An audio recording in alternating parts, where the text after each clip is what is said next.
జగనంతా ఒకదారి, Varma కట్టది ఒకదారి. Sorry, ఉలిపిరి కట్టది ఒకదారి అనాలేమో. లేకుంటే ఆయన సంధ్యా theatre ఘటనలో అల్లు అర్జున్ని నిందించడంలో అర్థం లేదనడం ఏంటి? కొంపదీసి విడ్ ప్రోకో ఏదైనా ఆశిస్తున్నాడా? సడన్ గా ఇంత ప్రోగా కామెంట్ చేయడం ఏంటి? అసలేంటి వర్మత్వం? Let's watch.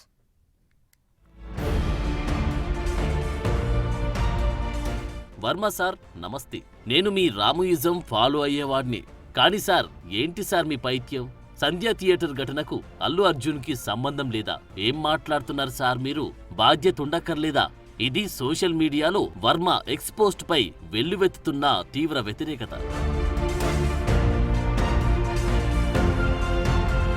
ఆ మాటకొస్తే అల్లు అర్జునే స్వయంగా దిగివచ్చి ఆ ప్రాణానికి 25 లక్షల ఖరీదు కట్టారంటే ఎక్కడో ఒక చోట ఆయన తప్పు తెలుసుకోబట్టే కదా. తాను రావడం వల్లే ఇలా జరిగిందని అల్లు అర్జున్ అంతలా ఫీల్ అవడం వల్లే కదా ఆ మాత్రం నష్టపరిహారమైన ప్రకటించారు.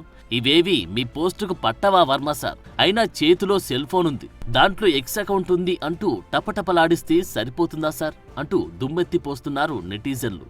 ఎందుకంటే మీరు సినిమా చేసేదే ఎనీ ఫిల్మ్ మేకర్, మీరు సినిమా చేసేదే మీరు థియేటర్కి వచ్చి మీరు అందరూ ఎంజాయ్ చేయాలనే ఒక రీజన్ కోసం మేము సినిమా చేస్తాం. అలాంటి థియేటర్లో ఇలా వచ్చి ఒక ఫ్యామిలీ ఇలాగా ఒక లేడీ అలా అయిందనేసరికి it's heart breaking. And you know just from my side, నేను ఇంతకుముందు కూడా వీడియోలో చెప్పాను, బట్ వన్స్ అగైన్ ఇదేమీ పెద్ద కాంపన్సేషనో అలా ఏం కాదు. It's just as a gesture to show that we are there to support you. And we've given rupees 25 lakhs to support them. That మీ ఫ్యూచర్ సెక్యూర్ చేస్తాం, మీకు ఏమైనా కావాల్స్తే మేము ఉంటాం, అకామిడేటివ్గా ఉంటాం అని. At this hour also I don't want to go disturb them. I want to give them some space. And కొంచెం వాళ్ళు కోరుకుని వాళ్ళు కొంచెం కరెక్ట్గా వచ్చిన తర్వాత I would like to personally meet them. ఇదే విషయం మీద పుష్ప సినిమా దర్శకుడు సుకుమార్ కూడా కీలకమైన కామెంట్లు చేశాడు. 3 ఏళ్లు కాదు 6 ఏళ్లు కష్టపడ్డా ఒక ప్రాణం పోయలేనని తన పశ్చాత్తాపం ప్రకటించారు. ఇలా ఈ దుర్ఘటనతో అంతో ఇంతో సంబంధమున్న వాళ్ళు తమ కండోలెన్స్ సబ్మిట్ చేస్తుంటే మీరేంటి సార్ రాంగ్ రూట్లో వస్తున్నారని ప్రశ్నిస్తున్నారు కొందరు. నేను 3 days నుంచి హ్యాపీగా లేను. బికాజ్ డైరెక్టర్ అనేవాడు సిస్టమ్ ఉంటాడు. ఎందుకు లేను అంటే 3 సంవత్సరాలు కష్టపడి సినిమా తీసిన, 6 సంవత్సరాలు కష్టపడి తీసిన నేను ఒక ప్రాణాన్ని క్రియేట్ చేయలేను. అలాంటి ఇన్సిడెంట్ పొరపాటున జరగడం వల్ల నా మనసు వికలమైపోయింది. I'm very sorry for that. దాని తర్వాత బయటకు వచ్చిన తర్వాతే నేనైనా బన్నీ గారైనా ప్రొడ్యూసర్స్ అయినా ఆ నెంబర్స్ ప్రకటించుకోగలిగాం. ఆ విషయం బయటకు వచ్చి ఆ విషయాన్ని ప్రకటించుకోగలిగాం. I'm very sorry for the family and I will assure you will take care of the family కంప్లీట్గా. వాళ్ళకి ఎప్పుడు వాళ్ళ తోడుగా ఉంటామని చెప్తున్నాను. ఇంతకీ వర్మ తన పోస్టు ద్వారా చేసిన కామెంట్ల సారాంశం ఏంటంటే ఇలాంటివెన్నో తొక్కిసలాటలు జరుగుతాయని, ఎందరో మరణిస్తుంటారని, అలాంటి తొక్కిసలాటకు కారణమైన వారి మీద కేసులు పెట్టి నిందిస్తే ఎలా అంటారు రాము సార్. మరి ఎవరిని నిందించాలి అంటే ఆన్సర్ ఉండదు. ఇది ఇలా ఉంచండి. ఆయన చేసిన మరో రాంగ్ కామెంట్ ఏంటంటే ఇలా జరిగింది కదా అని బెనిఫిట్ షోలను నిషేధించడం కరెక్ట్ కాదంటున్నారాయన. ఇందుకు ఉపమానాలను సైతం జోడించారి ఐస్ క్రీమ్ డైరెక్టర్. యాక్సిడెంట్ జరిగింది కదా అని రోడ్ల మీదకు వాహనాలు రాకూడదంటే ఎలా అంటూ యాడింగ్స్ డ్రాప్ చేస్తున్నారు వింత జీవి ఆర్జీవి.